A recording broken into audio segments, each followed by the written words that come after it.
Ya me habéis adelantado un trozo del mensaje de esta mañana. Lo agradezco, porque así ya estáis en onda. Eso es buenísimo. Vamos a la primera carta de Juan y empezamos el capítulo 3. Desde aquí doy las gracias a Fernando, que así con menos tiempo, pues le pedí, tampoco le dije tienes que, para que tomase la porción que me correspondía a mí, que era la última parte del capítulo 2. Estuvimos en Orense porque hacía 3 años que no íbamos a Orense. A Orense se sobreentiende a reunirnos con la iglesia allí. Así que ha sido una oportunidad estupenda. Gracias, Fernando, por esa sustitución. Y hoy yo soy Fernando, porque le tocaba hoy. Bueno, vamos allá. Capítulo 3 de la primera carta de Juan. Y para los que os paráis un poco más con el texto, decir que el título general es, esta mañana se repitió no sé cuántas veces, Hijos de Dios. Ese es el título general. Y el texto tiene 2 partes muy definidas, los primeros 3 versículos y desde el 4 hasta el 12. Y esa segunda parte, pues diga esa división, sería la primera parte el parentesco, la filiación, la relación con Dios como hijos y sus consecuencias. Y la segunda parte, la diferencia, porque el texto habla de hijos de Dios e hijos del diablo. ¿En qué consiste la auténtica diferencia? Especialmente como testimonio. Vamos allá. Primera de Juan, capítulo 3, versículo 1. Mirad cuál amor nos ha dado el Padre, para que seamos llamados hijos de Dios. Por esto el mundo no nos conoce porque no le conoció a Él. Amados, ahora somos hijos de Dios y aún no se ha manifestado lo que hemos de ser. Pero sabemos que cuando Él se manifieste, seremos semejantes a Él porque le veremos tal como Él es. Y todo aquel que tiene esta esperanza en Él se purifica a sí mismo así como Él es puro.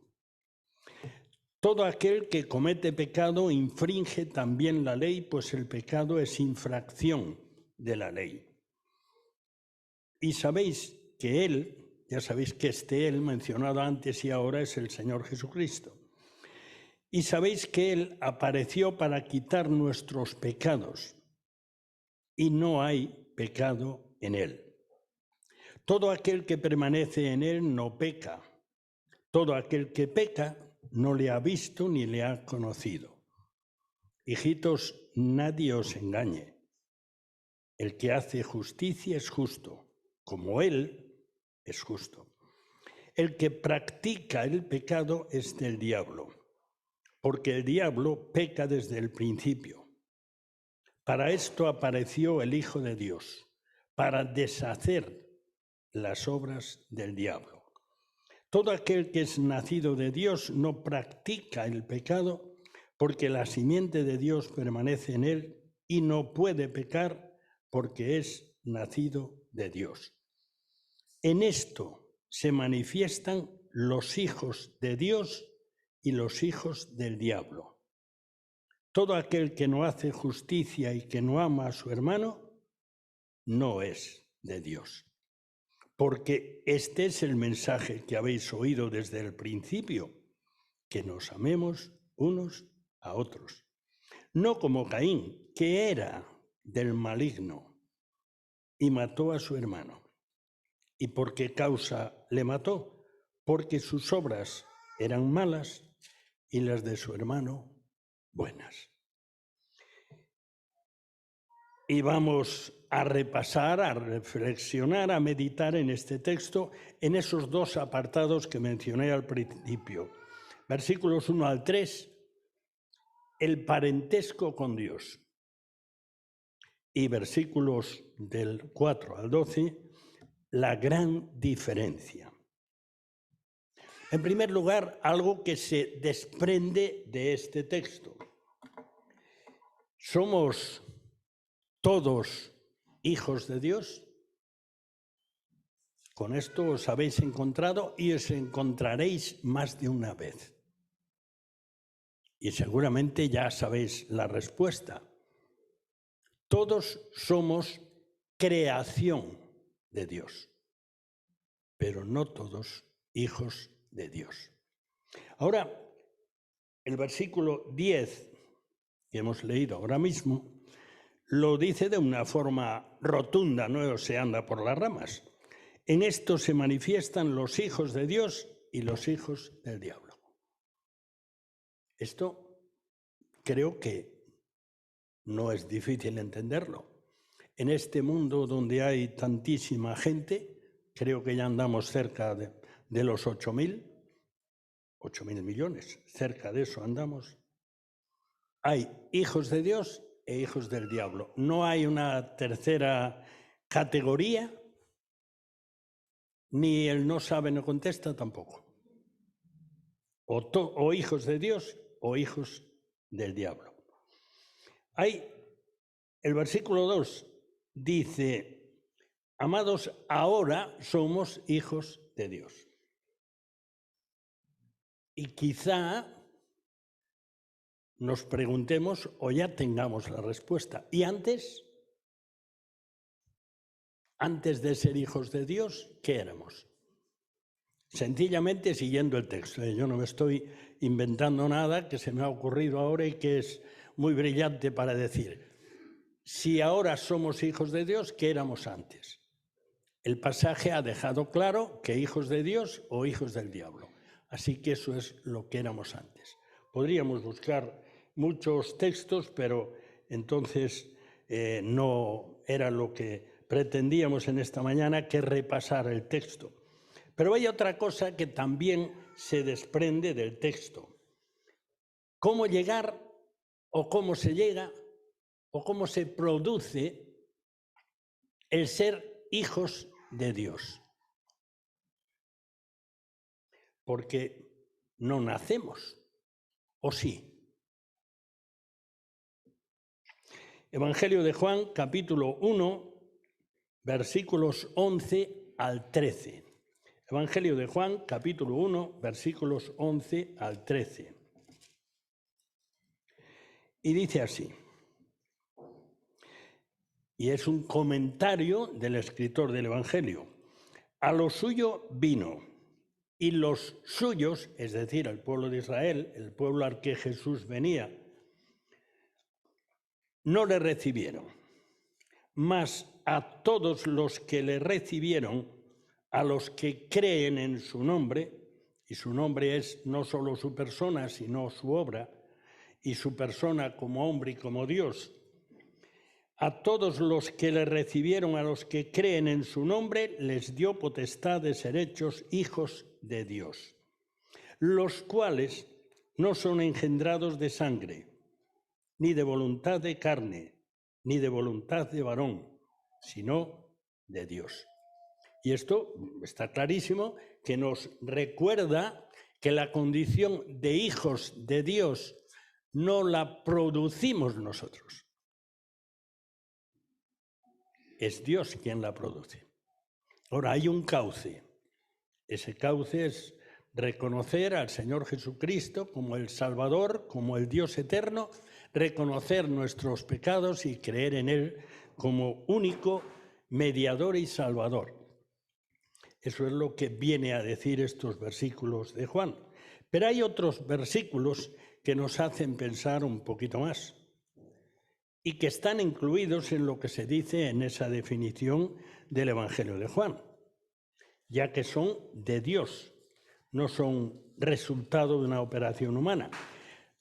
Epístola a los Efesios, epístola de Pablo a los Efesios, capítulo 1, versículos 4 y 5.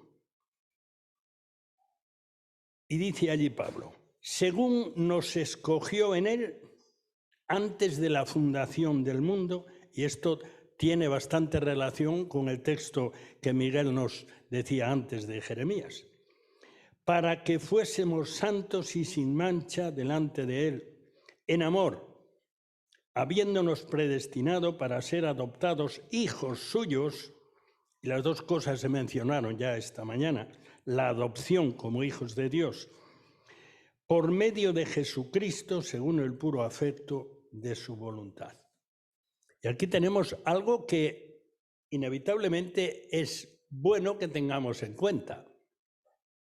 Es decir, desde nuestra perspectiva, llegamos a ser hijos de Dios cuando nos damos cuenta de nuestro pecado personal y de la imposibilidad de presentarnos delante de Dios, y conocemos al Señor Jesucristo, se nos presenta o leemos como el único Salvador posible y creemos en Él y le entregamos nuestra vida.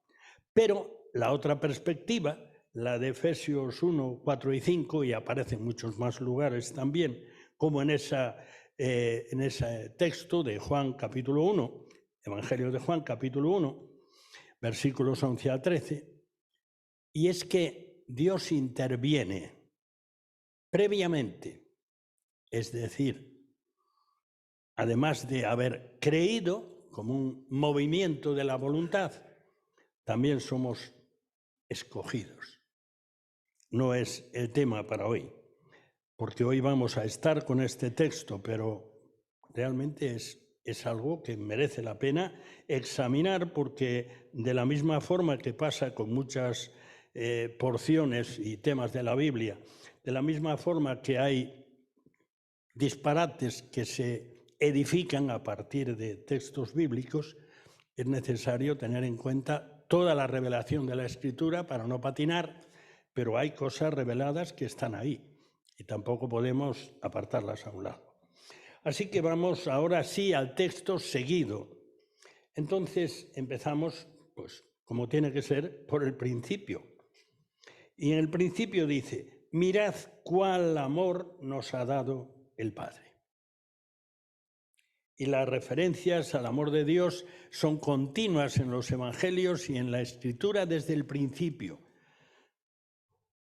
De tal manera amó Dios al mundo, ese gran texto que muchos dicen ese es el resumen de la Biblia, ese es el texto áureo por encima de todos, es un movimiento de amor. Y este mismo evangelio en el capítulo 4 nos recuerda que Dios es amor.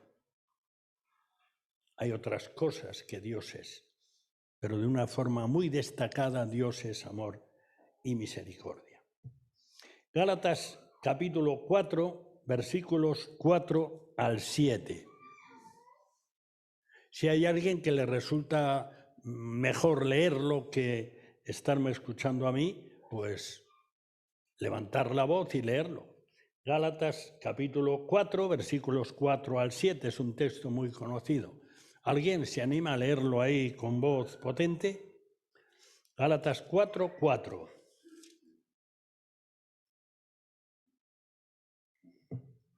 El silencio no es una respuesta, ¿eh? Cuando vino el cumplimiento del tiempo, Dios envió a su Hijo, nacido de mujer y nacido bajo la ley, para que redimiese a los que estaban bajo la ley, a fin de que recibiésemos la adopción de hijos. Y por cuanto sois hijos, Dios envió a vuestros corazones el espíritu de su Hijo, el cual clama: Abba, Padre. Así que ya no eres esclavo, sino hijo, y si hijo, también heredero de Dios por medio de Cristo. Así que así está arrancando nuestro texto. El amor de Dios. ¿Qué amor nos ha dado el Padre para que seamos llamados hijos de Dios? Pero podemos seguir el texto y nos fijaremos en alguna cosa más. Lo primero, somos adoptados, si somos hijos de Dios, hemos sido adoptados por amor. No por méritos, no por condición de nacimiento, no por linaje, ni por color de piel, por el amor de Dios. Pero seguimos. Estamos todavía en el versículo primero. mirad cuál amor nos ha dado el Padre para que seamos llamados hijos de Dios. O dicho de otra manera, reconocidos como de Dios y reconocidos por Dios, porque esto es la palabra de Dios. Reconocidos por Dios. Ya sabéis que eso de reconocido es algo que es muy importante para los hijos. Y desde que hay investigaciones genéticas para ver de dónde viene, quién es mi padre biológico, mi madre biológica, el reconocimiento pues es algo importante. Y legalmente también lo es. Así que Dios legalmente a los suyos los reconoce como hijos suyos. Nada menos. Sin embargo, seguimos leyendo en el versículo 1, el mundo no. Y esto es chocante.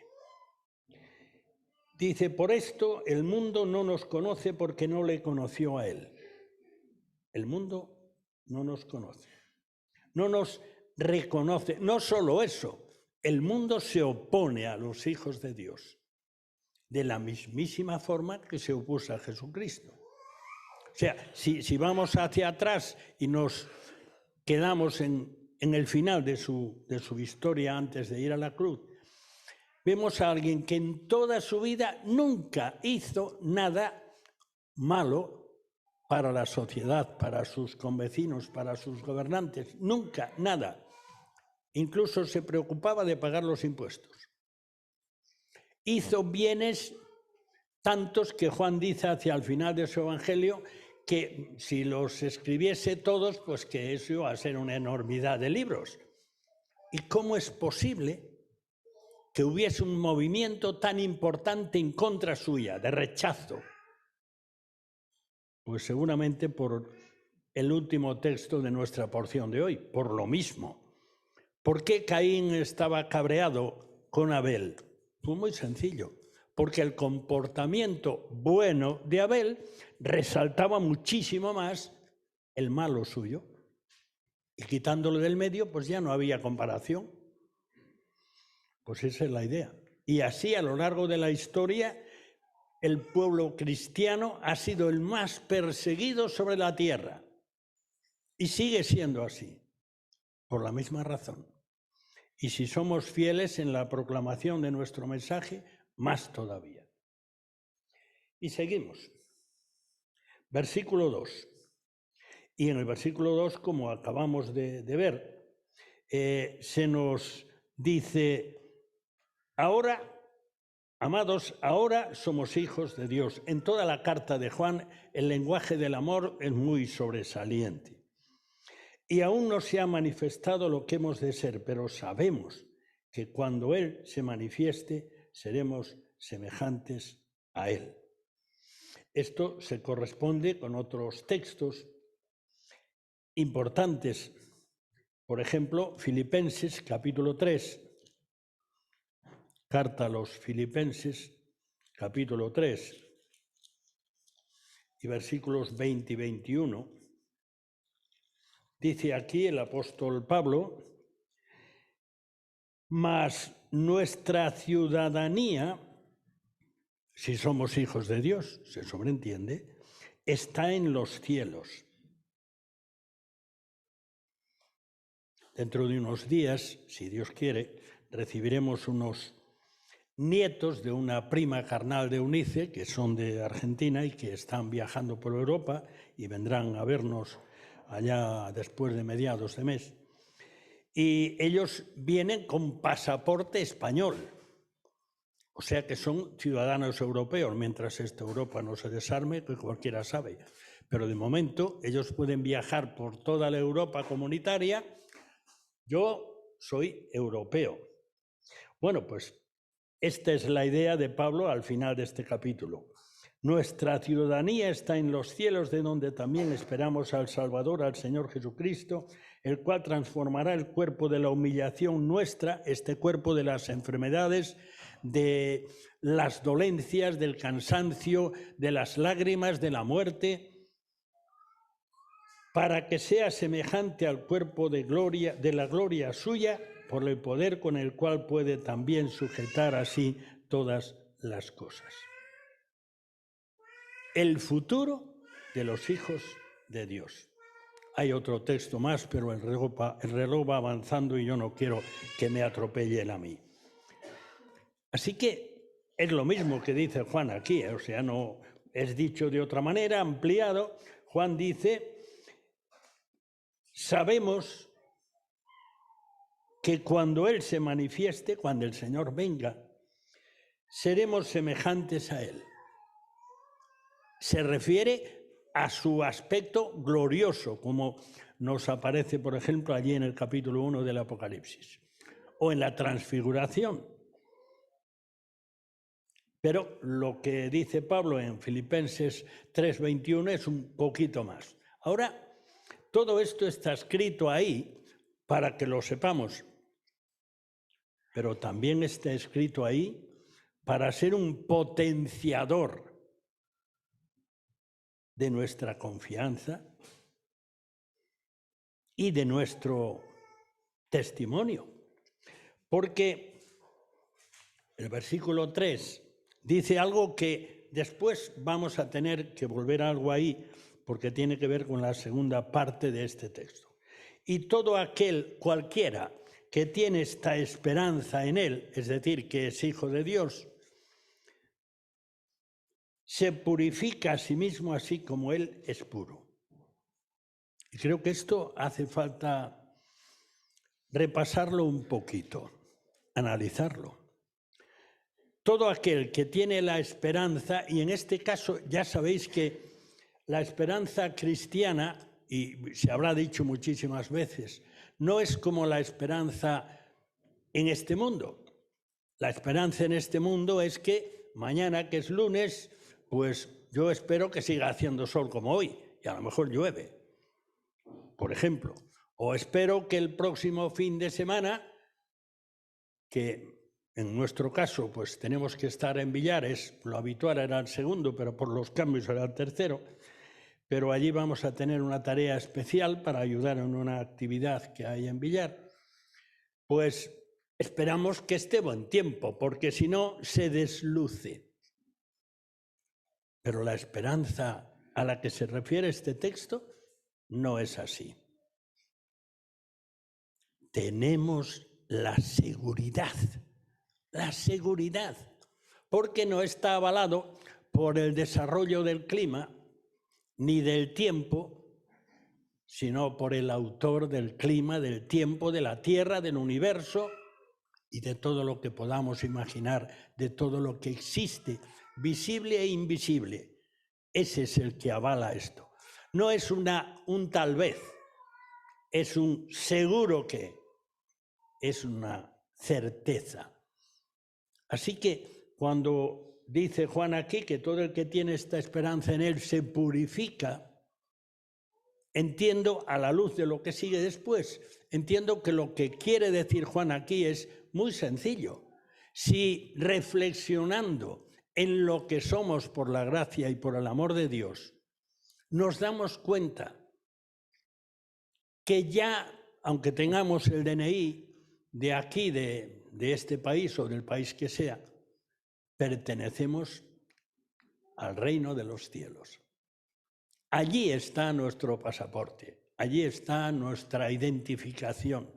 Y mucho más que eso, estamos seguros que nuestro presente más o menos oscuro, más o menos trabajado, más o menos inquieto, más o menos inseguro, hablamos humanamente, va a cambiar por completo. Seamos quien seamos. No por nuestros méritos, ni por nuestro dinero, ni por nuestra sabiduría, sino porque somos hijos de Dios.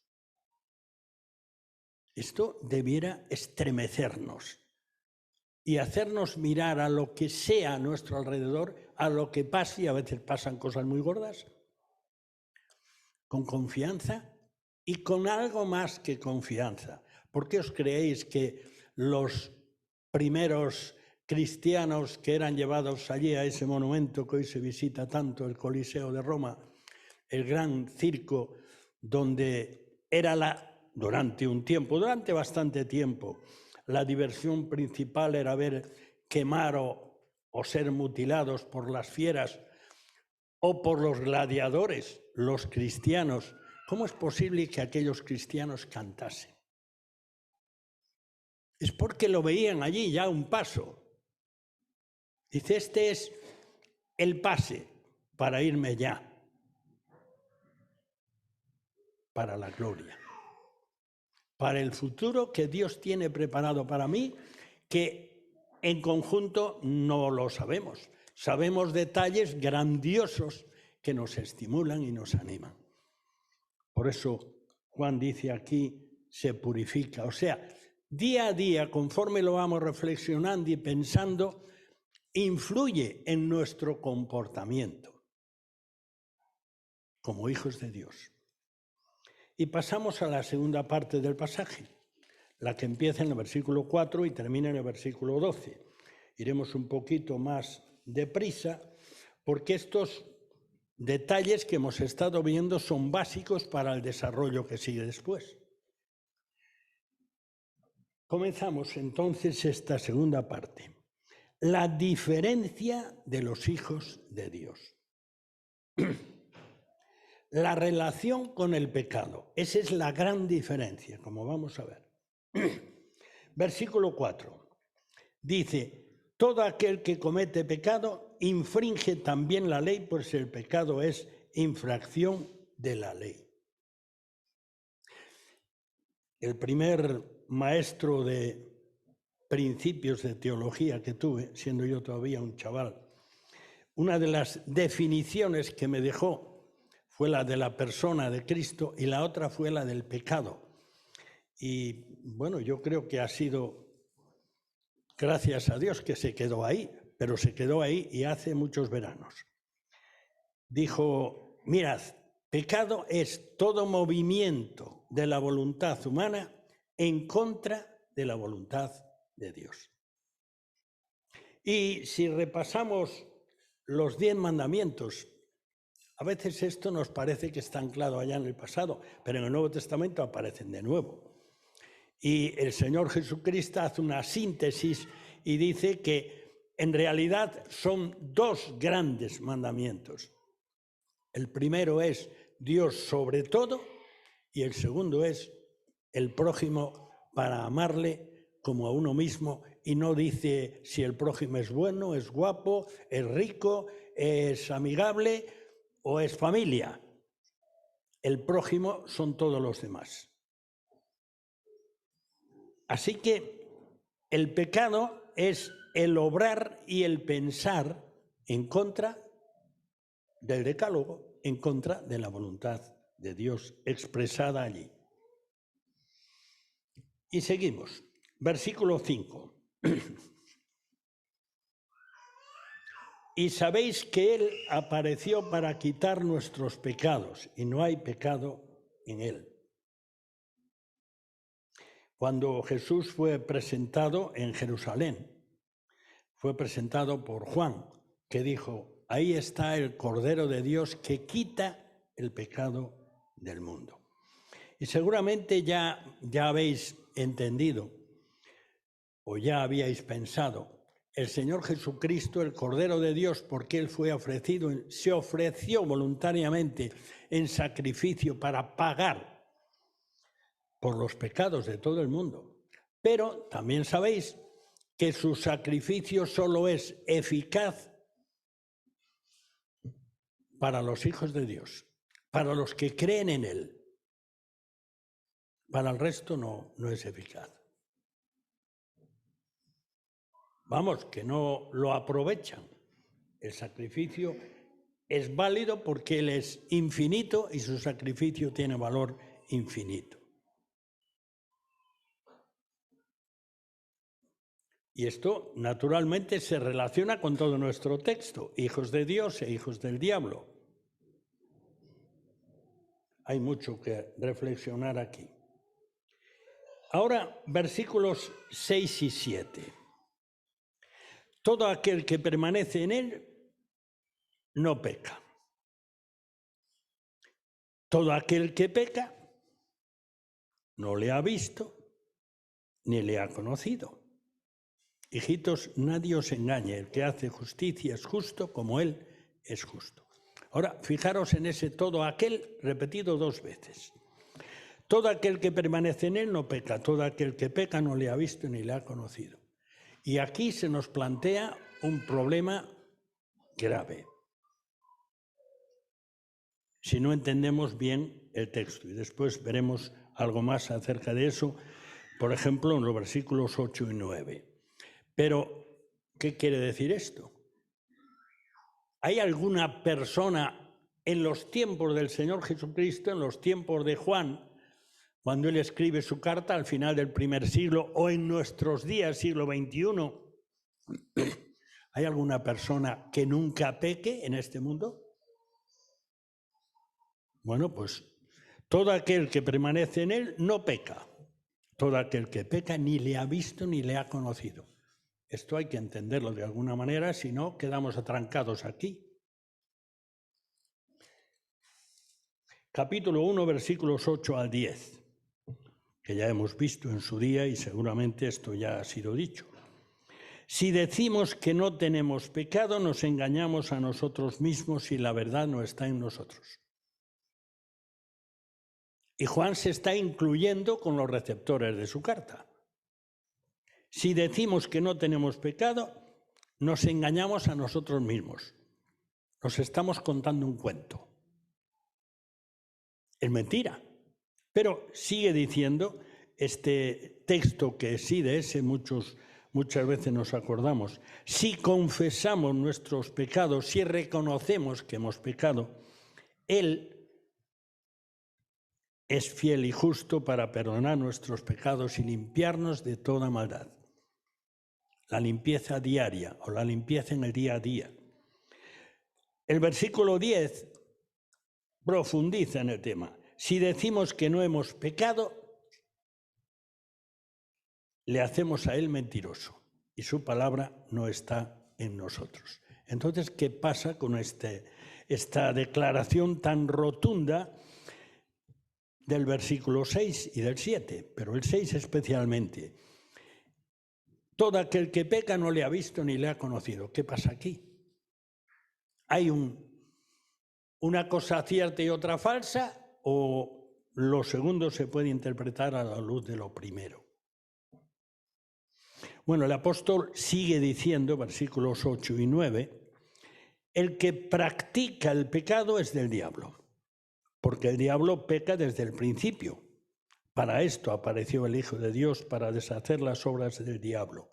Todo aquel que es nacido de Dios no practica el pecado, porque la simiente de Dios permanece en él y no puede pecar porque es nacido de Dios. Creo que lo estáis vislumbrando o entendiendo, o ya lo teníais claro, pero en todo caso volvamos sobre ello. Si estos 2 versículos los reunimos con los versículos 8 al 10 del capítulo 1, entendemos algo que es muy importante. En este caso, hay algunas versiones que no lo ponen así, pero de todas formas esta es la nuestra por excelencia en todo el mundo de habla castellana. El que practica, y se repite 2 veces, una con relación a los hijos de Dios y otros con relación a los hijos del diablo.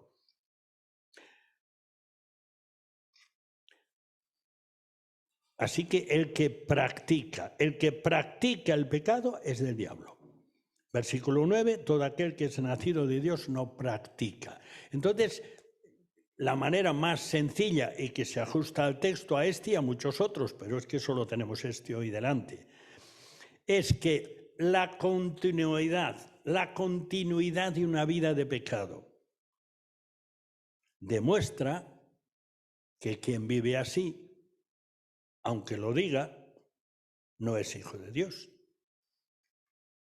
Ahora, el que ocasionalmente peca, pero normalmente vive una vida tomando a Dios en serio, ese es justamente lo que entra aquí en este texto.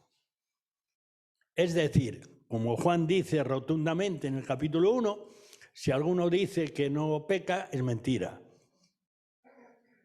Pero una cosa es no pecar ocasionalmente y otra cosa es estar todos los días. Entonces, el Hijo de Dios es aquel o aquella, claro, que en su vida toma a Dios en serio, pero tiene caídas. Y esto, la Escritura está llena de esas historias, así que no hace falta que yo recuerde todas ellas, pero es importante. No hay nadie impecable, que no peque nunca, no hay nadie, es imposible.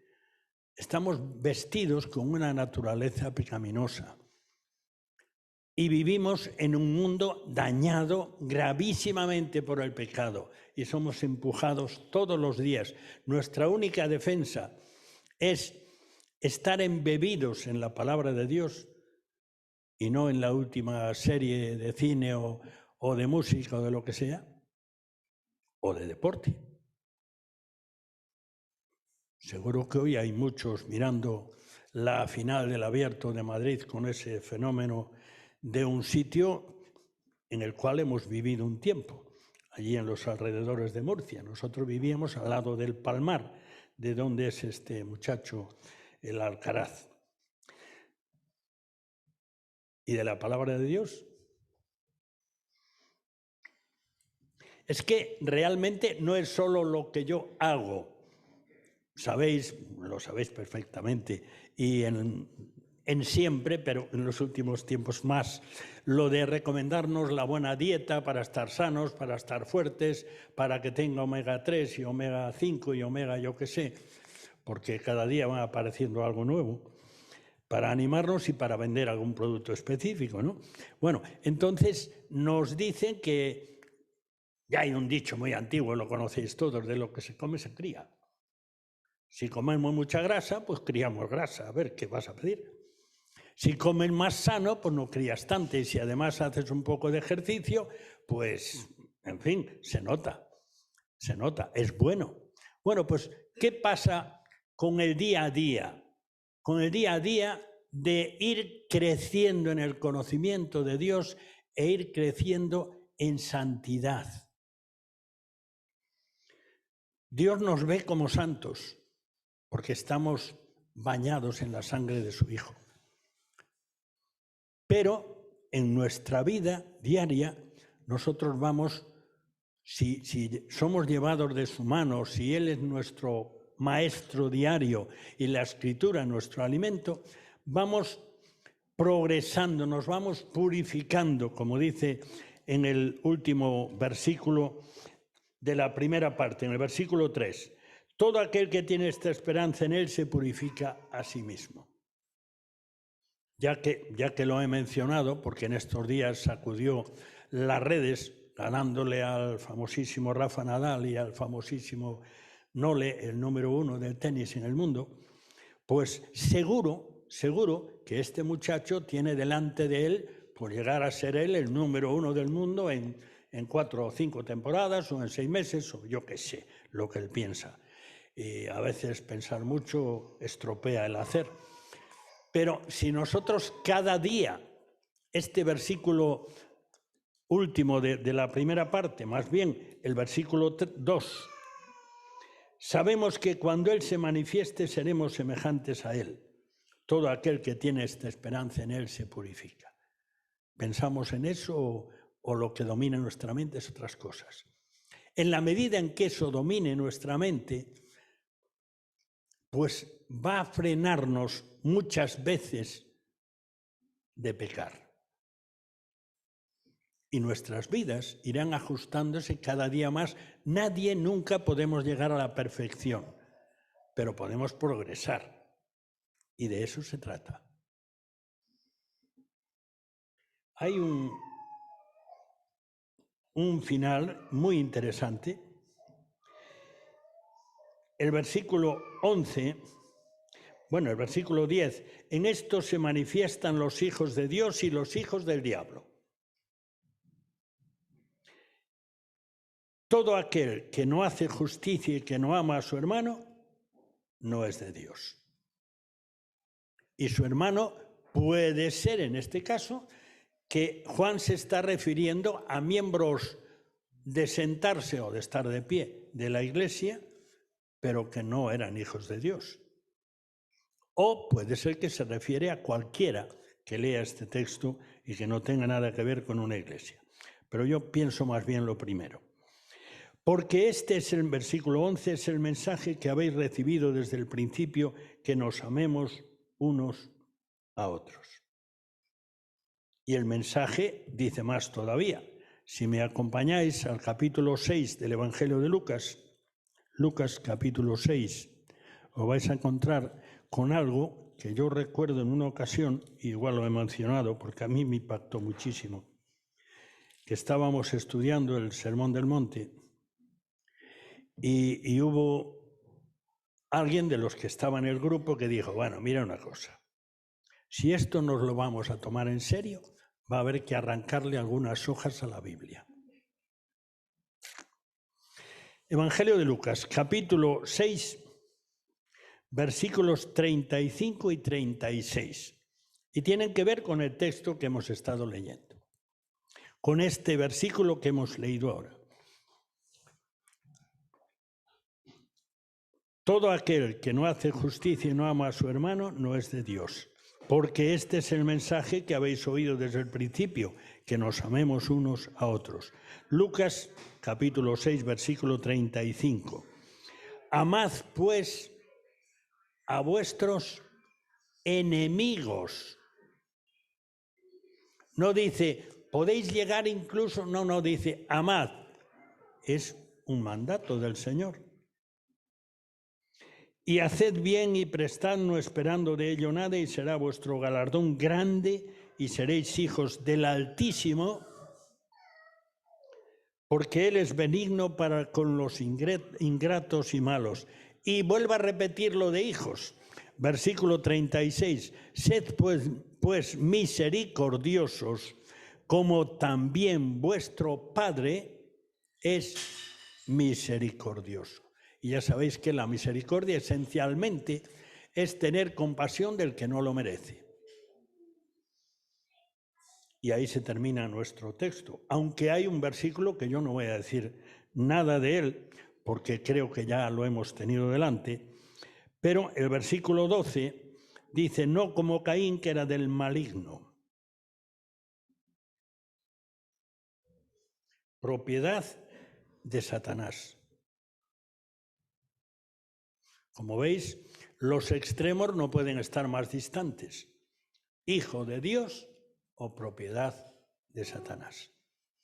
Oremos.